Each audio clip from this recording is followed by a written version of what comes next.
জানো তো, আজকের সকালটা শুরু হয়েছিল পাখিদের ওই কিচিরমিচির আওয়াজের অ্যালার্মে।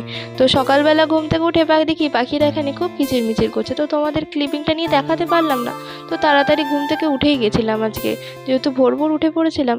তো সকালবেলা ঘুম থেকে উঠেই কাজের মধ্যে লেগে পড়েছিলাম। তো ভাবলাম, কিন্তু তাও আমাকে ঘুম ডাকছে, মনে হচ্ছে আর একটু গিয়ে ঘুমাই, কিন্তু দেখো চোখে ঘুম নিয়ে সমানে কাজ করছি। যেহেতু ভাবলাম যে যদি আজকে দেরি করি তাহলে আরও দেরি হয়ে যাবে। তাহলে এবার ভাবলাম যে না না, আজকে আর লেট করবো না, আজকে তাড়াতাড়ি যখন ঘুম ভেঙে গেছে তাহলে আজকে তাড়াতাড়ি সকাল সকাল কাজগুলো কমপ্লিট করে ফেলি।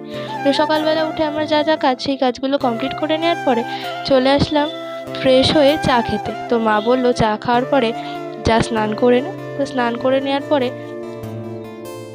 স্নান করে আসার পরে নিজেকে একটু ফ্রেশ রাখার জন্য চলে নিজের স্কিন কেয়ার করতে আমি খুবই ভালোবাসি এবং নিজেকে সাজিয়ে রাখতে আমার খুব পছন্দ হয়। তো আজকের মতো তোমাদের সাথে এইটুকুই ভিডিও ক্লিপ শেয়ার করলাম। তো